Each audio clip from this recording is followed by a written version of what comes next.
I've come to a realization on why I prefer the playoffs or the Celebration Bowl. Our three HBCU players did not get a combine invite, and Rashad Williams could help solve UAPB's shooting woes. Oh, yeah, it's Locked On HBCU. Play my music. You are Locked On HBCU, your daily podcast covering HBCU sports. Part of the Locked On Podcast Network, your team every day.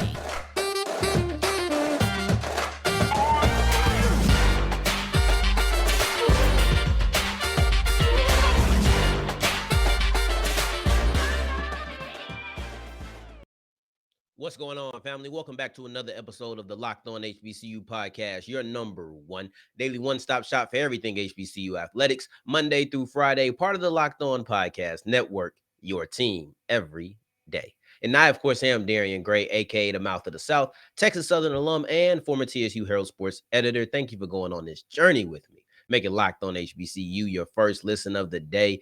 Every day. Remember that today's episode is brought to you by BetOnline, that has you covered with more odds, props, and lines than ever before. BetOnline, where the game starts. And I've come to a personal realization of why I like the FCS playoffs over the HBCU Celebration Bowl. And I knew I felt this way, but it took an interaction between FAMU tight end. Yes, it took interaction between Nicholas Dixon and Yard Talk on Twitter. And if y'all are part of HBCU Twitter, y'all all know Yard Talk because she's always fighting for, she gonna say what she believes, and she always fighting for the betterment of HBCUs, right? And whether you agree with her or disagree with her, she always gonna come with passion, and that's why I appreciate. I don't even want to say it was an argument between these two, because it wasn't. It was really like he replied to her, and nothing really came from between the two of them, right? And I don't even think he was really responding to a point that she actually made, right? But all in all, I'm happy that it happened because it gave me a realization about my thought process and then put it all into place. Now, the idea of, do HBCUs go to the Celebration Bowl, which is the SWAC versus the MEAC, or do you say, I'm going to test my skills against the best of the best in the FCS playoffs? You don't have the option, just to be clear. But there's always been the conversation of, what should HBCUs do? Right now, the Celebration Bowl is the only option. It is. Unfortunately, you can't win your conference and then go to the playoffs. You would have to lose your conference. It's really weird. It's not, you actually have to lose in your division as well. So it's a situation where you don't really want to go to the FCS playoffs because it meant that you did not win the SWAC or the MEAC. But some people want to go there, and I'm one of the people who want that. And in this interaction, he being Nicholas Dixon, made a really good point, and one that I agreed with. And I was finding like, okay, somebody put it into words. And he said basically the playoffs are greater than the Celebration Bowl. And let's back it up. I'm about to talk up the playoffs a lot. Let's just get this disclaimer out. But I'm not trying to indoctrinate you to have to feel as if the playoffs are head and shoulders above the Celebration Bowl. It's really different cups of tea. It's really, what do you prefer, in my opinion. It's two completely credible sides, but I'm about to talk up the playoffs right now. So he was just basically saying players don't really care about views. They don't really care about ratings or any of that. And it finally hit me. I haven't played in a long time, but I still have that mindset of, matter of fact, I played in high school, right? I didn't play for no cameras. I don't think I was ever on television. So I didn't play for views. I didn't play for no ratings. You know, the best views I could think of were how many people gonna fill up the stadium. That was the best version of views that I could think of. So I didn't play for any of that because I even have that on the table. That wasn't even an option for me. And that's what I'm seeing. Man, players don't care about that. Players want to compete. Players want respect. Players want to be considered the best of the best. They want to play the perceived best of the best. Because in the Ric Flair terms, in order to be the man, you got to beat the man. And at the end of the day, most people are not going to view that as the Celebration Bowl. They just aren't. And that's unfortunate, but it's the truth of the matter. And for me, the Celebration Bowl just does not feel like the peak of competition. I think the Celebration Bowl is great and I love what it represents, so I love it. Don't get it twisted. I do love it. But if I'm thinking about, okay, I want to go show the world, and I think that respect thing is, I come on here and I talk about it as far as HBCUs are disrespected, and I do feel that way. I feel like they're undervalued, and I think they're looked down upon amongst athletic circles by a lot of people incorrectly. So it's a respect thing, but it's also one of my foundations, period, in life. That's what I'm looking for. I'm looking for foundation. I'm looking for respect in my foundation. You got to respect me. I'm coming on. You think I'm not on here to be the best podcast host on the network? And that's all due respect to everybody else. Or at least be one of the best or not be considered one of them. Like, I want you to click on and put on Locked On HBCU and say, oh, he's one of the best guys out there. I want to be one of the best. I want to be one of the best guys talking about HBCU athletics. It's a respect thing. It's a competition thing. Friendly competition in my lane, not so friendly in the football lane. So that's what they're looking at. And it's not about anything else. Those views, that ratings, those are reason. The money that's getting dished out, I completely understand why you would go with the celebration bowl route as opposed to the playoffs. I can't argue with the bottom line. I can't argue with the dollar. I completely understand how it is a smart business move. However, that inner player just right there tucked in the back of my head cannot get away from the thought of not everybody needs to know I'm the best. It's okay feeling like you're the best. See, I'm gonna say this because Jackson State fans are just like this, and I have no problem with it. Jackson State fans will tell you they are the best. They can compete with X, Y, and Z, right? Every team should feel that way. But don't it feel a whole lot better when everybody else realizes it as well? When you get out there and you prove it, doesn't it feel good when, oh, I think I can beat the world? The world maybe not, they might not feel the same. But when I go out there and I beat the world gonna have to acknowledge me. I'm really getting these WWE references off today. But they're going to have to acknowledge I am this good. It just feels good as a pride. It's a respect thing. I want all of that. I can't get it out of me. I can't. But I understand the dollar signs. I understand the bottom line. I understand the money that's going to get dished out. I'm just not thinking of it from a business standpoint. And that's the clear difference between the HBCU Legacy Bowl, or not the Legacy Bowl, excuse me, the Celebration Bowl, and then also the FCS playoffs.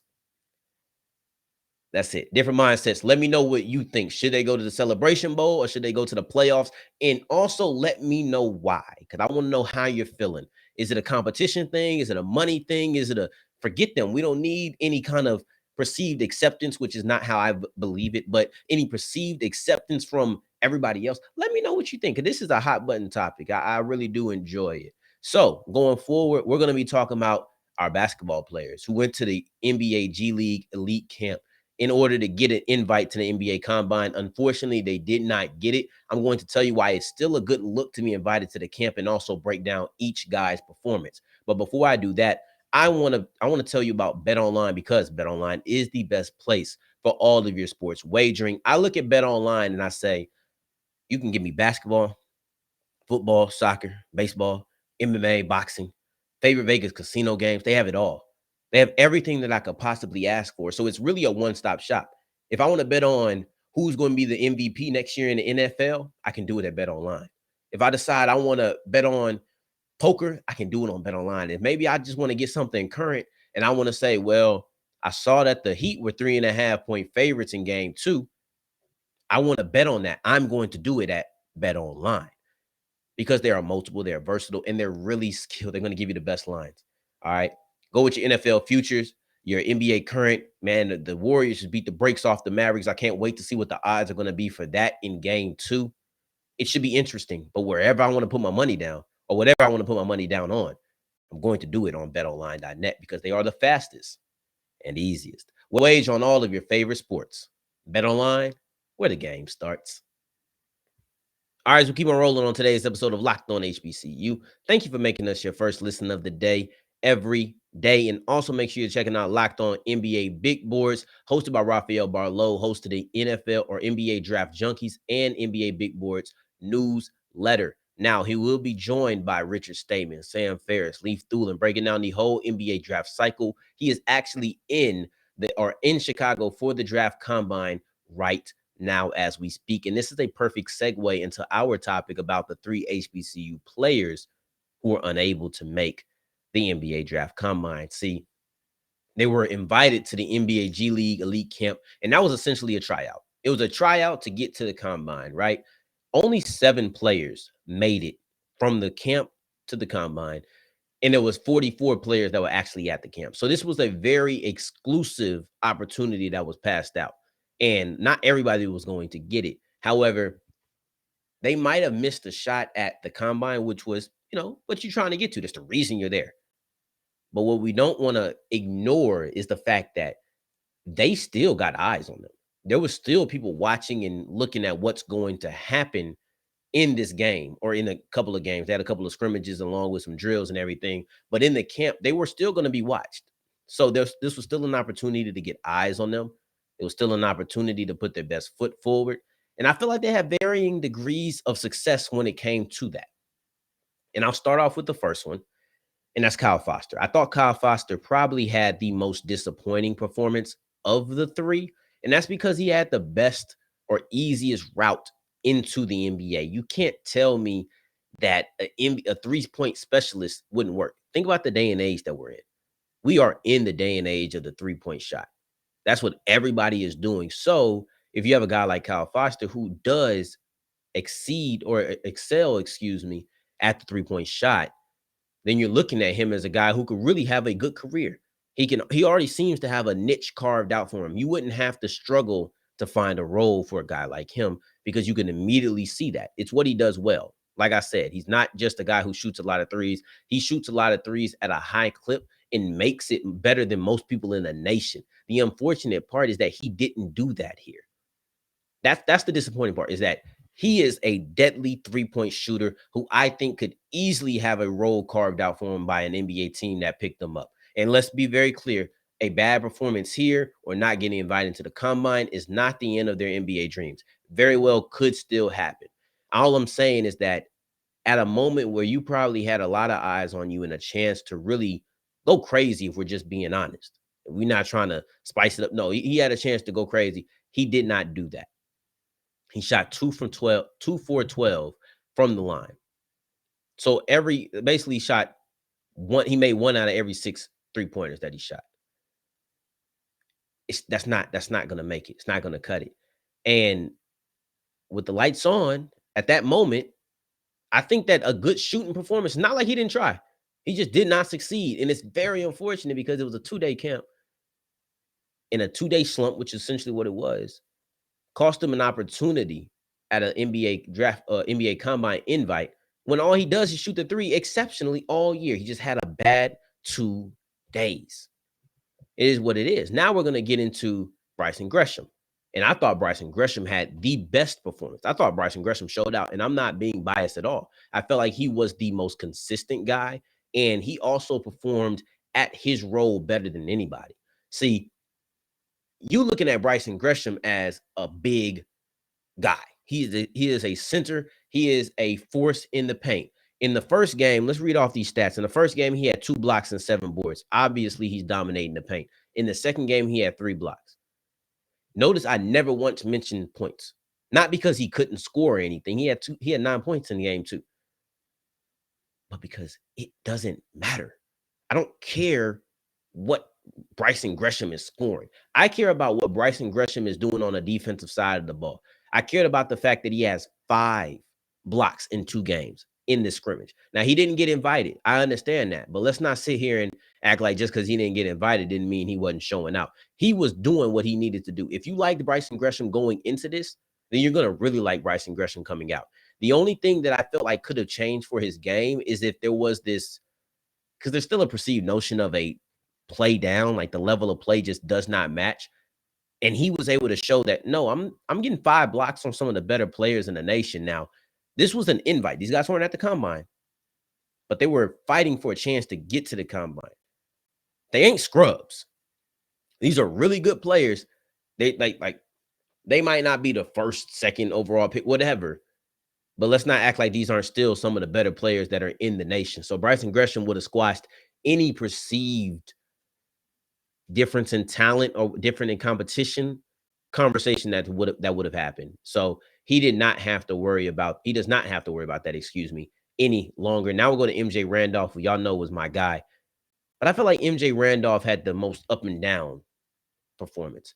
You're looking at MJ Randolph, who was a guy who in the first game, he got to the line a lot, got 6 free throws. His shot wasn't falling as much, but when the shot's not falling, if you can get to the line, we'll be fine with that. He was the third leading scorer, but in game 2, his shot still wasn't falling. He only took 3 shots, so he only knocked down 1. But the percentage isn't. It's hard to read into when you only have 3 shots. I'll put it like that. But you're looking at an up and down guy. Game 1, really good. Got to the free throw line, was the third leading scorer on his team. Game 2, played less minutes, just didn't look too hot. And that's okay, because it's not always about your last performance. It's not just who you are. I can say the same for Kyle Foster. I can say the same for MJ Randolph. And I can say the same for Rashad Williams, who is transferring to UAPB.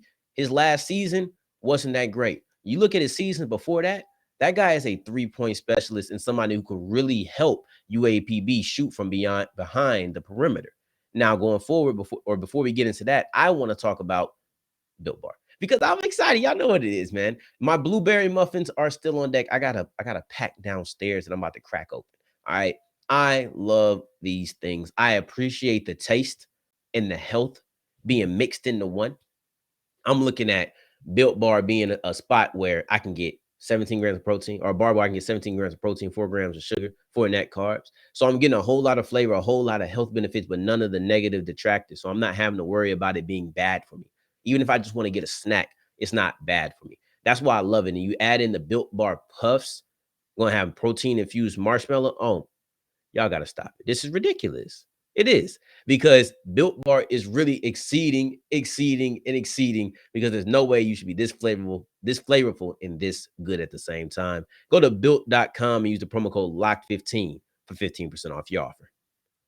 We wrap up today's episode of Locked On HBCU discussing Rashad Williams, because I believe the transfer from St. Louis has the ability to kind of help fix a fatal flaw in University of Arkansas Pine Bluff's men's basketball team. Let's talk about Williams for a second. He's a journeyman of sort. He's been to, multiple colleges, and not because the guy hasn't been able to play. He's been balling. He's just been deciding to leave and just been bouncing around, but he's decided to finish his career in the SWAC at UAPB. Now, when you look at him, he came from St. Louis last, but that's an aberration for me. He never played enough to really get into a groove, and I felt as if that lack of a groove was shown in the fact that it was a career worst season for him. He typically is very good at one particular thing, and he wasn't this year. And he also just never played a lot of minutes. So I'm going to treat that as an aberration. I'm going to say, you know what? I'm going to judge you off of your 3 years prior to that.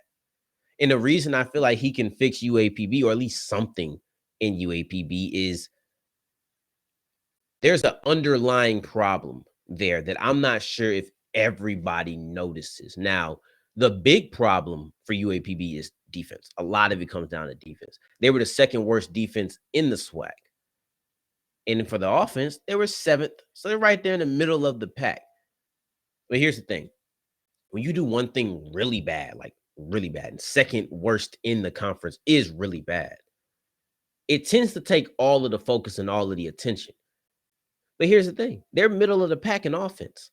So being at the bottom of anything, whether that's offense or defense, is never going to bode well for your team. It just isn't. You're probably not going to be that good of a team.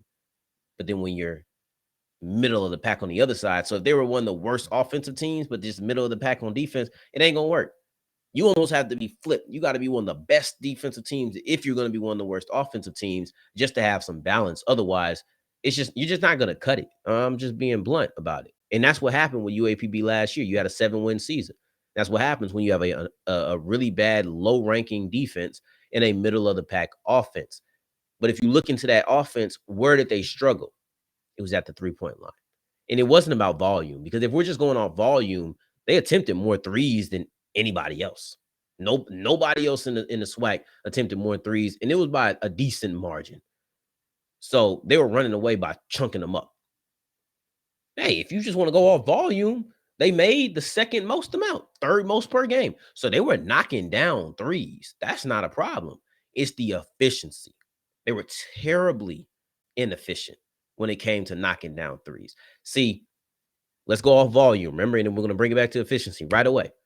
You had the most threes put up. You had the second most threes put up or made per game. You had the third most threes, or excuse me, you had the let's just go ahead and start that one over. You had the most threes put up. You had the second most threes made. You had the third most threes made per game. Off of sheer volume, that sounds amazing. But if you look at the per game, or if you look at the percentage that you're actually making, excuse me, they're second worst in the SWAC.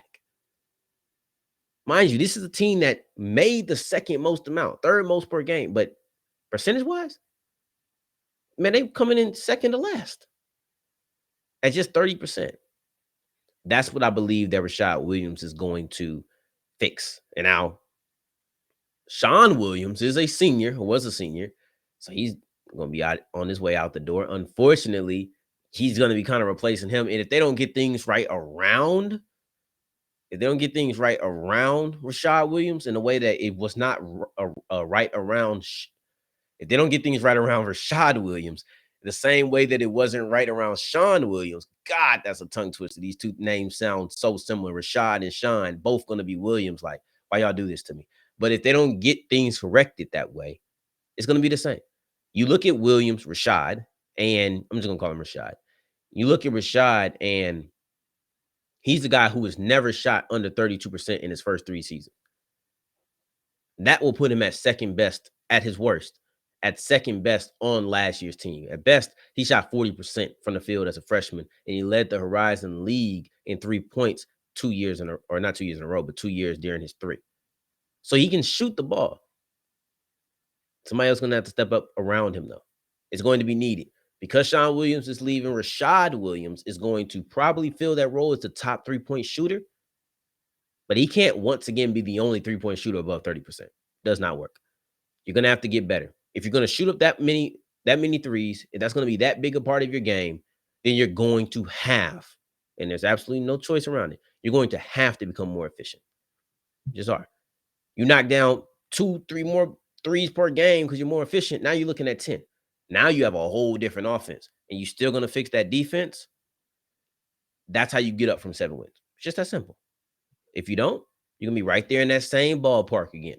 That's what I'm looking out of. That's what I'm looking for out of UAPB and Rashad Williams. Oh, I'm gonna get better with these names. It's just some tongue twister. Now, what I'm looking for out of you is to make us your first listen of the day every day, like you have been doing. I appreciate it. On tomorrow's episode, we're going to be talking about another player who went from Austin Peay to Tennessee State in the transfer portal. Now, in the meantime, y'all make sure that you're checking out all of our Locked On Conference shows, Locked On ACC, Locked On SEC, Locked On Big 12, Locked On Pac-12. Go get educated with what they are talking about. I really did enjoy this show, so I think I'm about to go celebrate with a Built Bar. The pack just came in, so I need to go ahead and open it up, right? So in the meantime, in between time, if you're looking for me, you can find me on Twitter at South Exclusives. Until the next time that we hear each other, family, take care, stay blessed. Peace.